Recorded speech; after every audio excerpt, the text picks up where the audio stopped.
Hi friends, good evening to all. UGTRP PRT exam 2024. So எல்லாருமே நம்ம வந்து exam எழுதிட்டு டென்டேட்டிவ் கீ ஆன்சருமே பப்ளிஷ் பண்ணிட்டாங்க. ஸோ அப்ஜெக்ஷன் ஏதாவது கொஸ்டின்ஸில் வந்து மிஸ்டேக்ஸ் இருந்துச்சு அப்படின்னா அப்ஜெக்ஷன் பண்ணுறதுக்குமே அவங்க வந்து 1 வீக் வந்து டைம் கொடுத்துருந்தாங்க. டுடே தான் அதற்கான லாஸ்ட் டேட். டுடே ஈவினிங் 5:30 வரைக்கும் நீங்கள் வந்து அப்ஜெக்ஷன் வந்து உங்களோட யூசர் ஐடி பாஸ்வேர்டில் இருந்து நீங்கள் ஓப்பன் பண்ணி நீங்கள் வந்து அப்ஜெக்ஷன் அப்படிங்கிறது வந்து பண்ணிக்கலாம். அதாவது எல்லாருமே கேட்குற விஷயம் என்ன அப்படின்னா, சார் அதாவது அப்ஜெக்ஷன் பண்ணவங்களுக்கு மட்டும்தான் மார்க் வந்து இன்க்ரீஸ் ஆகுமா, பண்ணாதவங்க வந்து மார்க் வந்து ஆட் ஆகாதா அப்படின்னு கேட்குறீங்க. ஒரு விஷயம் புரிஞ்சுக்கோங்க. ஒரு கொஷின்ஸ் ஃபார் எக்ஸாம்பிள் ஒரு சப்ஜெக்டில் ஒரு 1 or 2 கொஷின்ஸ் வந்து ராங்காக இருக்குது அப்படின்னா, அந்த ராங்காக இருக்கும் பட்சத்தில் அவங்க மார்க் கொடுக்குறாங்க அப்படின்னா காமனாக எல்லாருக்குமே மார்க் அப்படிங்கிறது வந்து இன்க்ரீஸ் ஆகும். அதாவது அப்ஜெக்ஷன் பண்ணவங்களுக்கு தான் மார்க் வந்து இன்க்ரீஸ் ஆகும், அப்ஜெக்ஷன் பண்ணாதவங்களுக்கு வந்து மார்க் வந்து ஆட் ஆகாது அப்படின்னு தயவு செய்து நீங்கள் யாருமே நீங்கள் வந்து ஒரி பண்ணிக்க வேண்டாம்.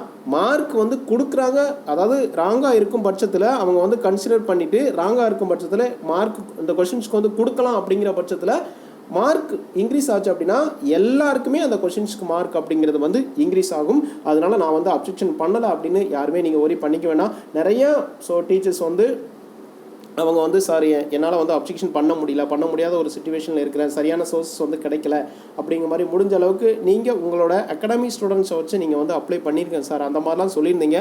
பட் நீங்கள் எதுவுமே ஒரி பண்ணிக்க வேண்டாம். உங்களுடைய சார்பாக எல்லா சப்ஜெக்ட்டுக்குமே நம்மளோட அகாடமி ஸ்டூடெண்ட்டை வச்சு முடிஞ்ச அளவுக்கு என்னென்ன சோர்ஸ்லாம் கலெக்ட் பண்ண முடியுமோ அது எல்லாமே கலெக்ட் பண்ணி முடிஞ்ச அளவுக்கு வந்து உங்களுடைய சார்பாக எல்லாருக்குமே நம்ம வந்து அப்ஜெக்ஷன் அப்படிங்கிறது வந்து பண்ணிட்டோம். அதனால இனி நான் பண்ணலை அப்படின்னு நீங்கள் வந்து எதுவுமே ஒரி பண்ணிக்க வேண்டாம். ஃப்ரீயாக விடுங்க. முடிஞ்ச அளவுக்கு உங்களோட சோர்ஸ் வந்து இன்னும் உங்களோட கையில் இருந்துச்சு அப்படின்னா நீங்கள் முடிஞ்ச அளவுக்கு வந்து அப்ளை பண்ணுங்கள்.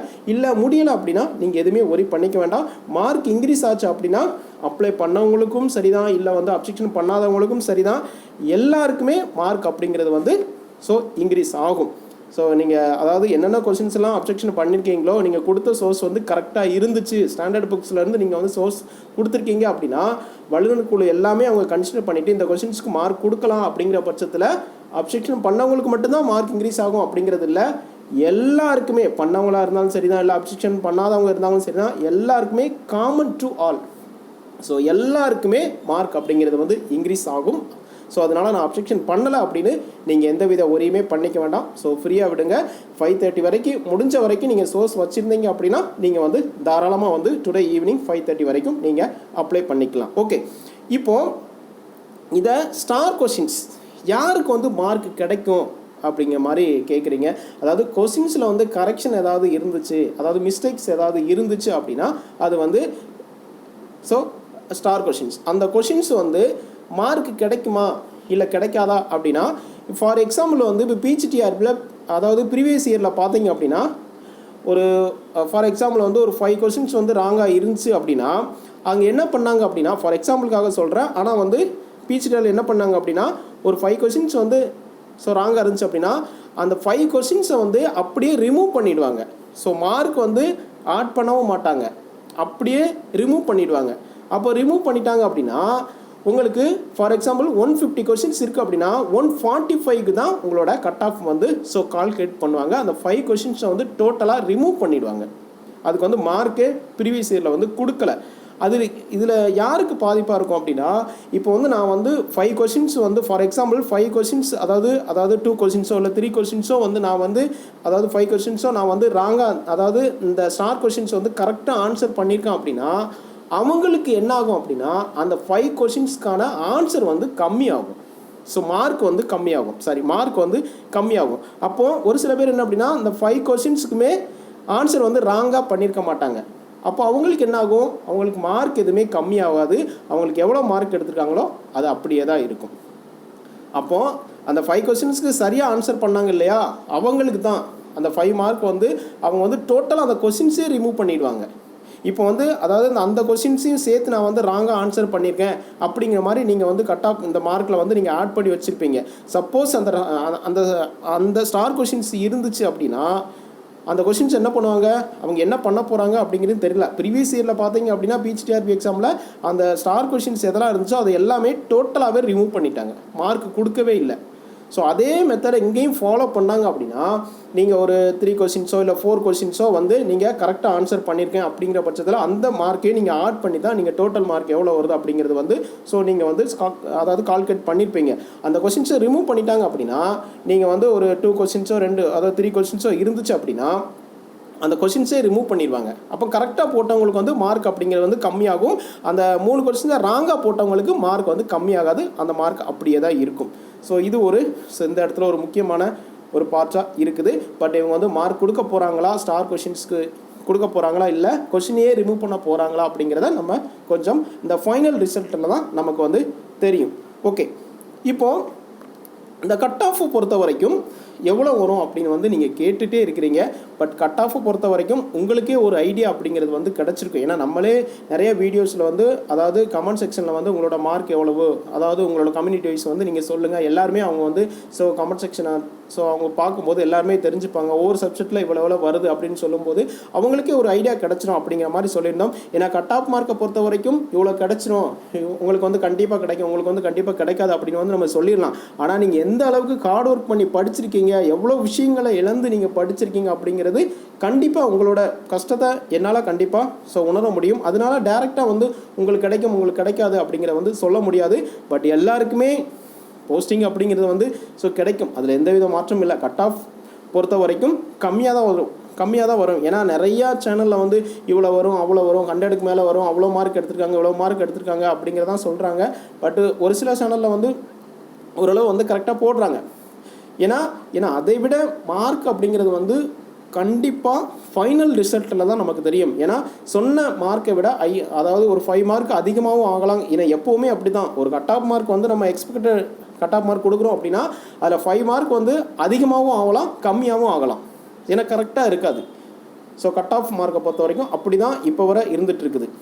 ஸோ அதனால் கட் ஆஃப் மார்க்கை பொறுத்த வரைக்கும் ரொம்ப கம்மியாக தான் வரும், அதாவது அதிகமாகலாம் அந்த அளவுக்கு வராது. ஏன்னா ரொம்ப அதிகமாக எடுத்திருந்தாங்க அப்படின்னா அவங்க ஜென்ரல் லைன்லேயே போயிடுவாங்க. ஸோ அதுக்கப்புறம் கேட்டகரி வைஸ் இருக்குது, சப்ஜெக்ட் வைஸ் இருக்குது, பிஎஸ்டிஎம் இருக்குது, ஸோ ரிசர்வேஷன் அந்த மாதிரி நிறையா வரும்போது உங்களுக்கு கட் ஆஃப் மார்க் அப்படிங்கிறது வந்து ரொம்ப கம்மியாக தான் வரும். அதனால் கட் ஆஃப் மார்க் வந்து அதிகமாக வரும் அப்படின்னு நினச்சி யாருமே நீங்கள் ஒரி பண்ணிக்க வேண்டாம். ஸோ ஃப்ரீயாக விடுங்க. இந்த ஃபைனல் ரிசல்ட்டை பொறுத்த வரைக்கும் ஸோ டுடே தான் இதற்கான அப்ஜெக்ஷன் அப்படிங்கிறது வந்து க்ளோஸ் ஆகுது. ஸோ அதுக்கப்புறம் எப்போ நமக்கு வந்து ஃபைனல் ரிசல்ட்டு நமக்கு வந்து கிடைக்கும் அப்படின்னா மேக்ஸிமம் ஒரு 1 மந்த்து எடுத்துப்பாங்க, ஒரு 25 டேஸ் மேலே ஆகும். ஸோ 1 மந்த்துக்குள்ளே உங்களுக்கு ஃபைனல் ரிசல்ட் எல்லாமே அவங்க வந்து ஸோ பப்ளிஷ் பண்ணிடுவாங்க. அந்த ஃபைனல் ஸோ கீ, இந்த டென்டேட்டிவ் கீ ஆன்சர் விட்டாங்க இல்லையா, அதுக்கப்புறம் ஃபைனல் கீ ஒன்று ஸோ விடுவாங்க. அதில் தான் எந்தெந்த கொஷின்ஸுக்கு வந்து மார்க் வந்து ஆட் பண்ணியிருக்காங்க அப்படி நமக்கு தெரியும். தென் அதோடையே என்ன பண்ணுவாங்க அப்படின்னா உங்களுக்கு கட் ஆஃப் மார்க்கும் அதையுமே பப்ளிஷ் பண்ணிடுவாங்க. அது பண்ணும்போது தான் உங்களுக்கு என்ன ஆகும் அப்படின்னா இந்த வெயிட்டேஜ் மார்க்கை வந்து ஆட் பண்ணி விடுவாங்க. ஸோ நீங்கள் எந்த இயரில் பாஸ் பண்ணியிருக்கீங்க, உங்களுக்கு எவ்வளோ மார்க் அப்படிங்கிறத அதையுமே உங்களுக்கு ஆட் பண்ணி கொடுப்பாங்க. ஸோ அதனால் நீங்கள் எந்த வித ஒரியுமே பண்ணிக்க வேண்டாம். அப்ஜெக்ஷன் அதாவது எல்லாரும் அதாவது நீங்கள் பண்ணலை அப்படின்னா உங்களுக்கு மார்க் வந்து ஆட் ஆகாது அப்படின்னு ஸோ அதாவது தவறான புரிதல் வேண்டாம். ஒரு கொஷின்ஸ்க்கு மார்க் கொடுக்குறாங்க அப்படின்னா நீங்கள் அப்ஜெக்ஷன் பண்ணாலும் சரி பண்ணாட்டாலும் சரி, தவறான கொஷின்ஸ் இருக்கும் பட்சத்தில் மார்க் வந்து ஸோ கொடுக்குறாங்க அப்படின்னா எல்லாருக்குமே மார்க் அப்படிங்கிறது வந்து இன்க்ரீஸ் ஆகும். அதை நினச்சி யாருமே நீங்கள் ஒரி பண்ணிக்க வேண்டாம். ஸோ வேக்கன்சியை பொறுத்த வரைக்கும் இன்க்ரீஸ் ஆகுமான்னு கேட்குறீங்க. பட் வந்து அதாவது 100% வந்து இன்க்ரீஸ் ஆகிறதுக்கான பாசிபிலிட்டி அதிகமாகவே இருக்குது. ஏன்னா 10 இயர்ஸ்க்கு அப்புறம் வந்து இது எக்ஸாம் அப்படிங்கிறத வந்து கண்டக்ட் பண்ணுறாங்க. பட் இந்த வேக்கன்சி இதிலே எந்த அளவுக்கு ஃபில் பண்ண முடியுமோ ஃபில் பண்ண தான் நினைப்பாங்க. ஏன் அப்படின்னா இனிமேல் வந்து ஒரு எக்ஸாம் கண்டக்ட் பண்ணி ஸோ போஸ்டிங் எடுக்கிறது வந்து ஒரு பெரிய ப்ராசஸாக தான் இருக்கும். அதனால் வேக்கன்சி இன்க்ரீஸ் ஆகிறதுக்கு தான் பாசிபிலிட்டி அதிகமாகவே இருக்குது. ஸோ அதனால் கண்டிப்பாக வேக்கன்சி இன்க்ரீஸ் ஆகும். கட் ஆஃப் மார்க்குமே நீங்கள் எதிர்பார்த்தபடி ஸோ கம்மியாக தான் இருக்கும். ஸோ எல்லாருமே இந்த 2024 ஸோ கவர்மெண்ட் டீச்சராக போஸ்டிங் அப்படிங்கிறது வந்து கண்டிப்பாக கிடைக்கும். ஸோ அதனால் கான்ஃபிடென்ட்டோடு இருங்க. ஸோ இருக்கக்கூடிய நாட்கள் இன்னும் ரிசல்ட் வரதுக்கு 1 மந்த் ஆகும். ஸோ அது வரைக்கும் நீங்கள் வந்து யாருமே வந்து நாட்களை வந்து ஸோ நீங்கள் வந்து ஸோ வேஸ்ட் பண்ண வேண்டாம். அடுத்து நீங்கள் எந்த எக்ஸாமுக்கு வந்து நீங்கள் எலிஜிபிளாக இருக்கீங்களோ அதுக்கு உங்களோட ஸ்டடியில் கான்சன்ட்ரேஷன் படி தன்னம்பிக்கையோடு படிங்க.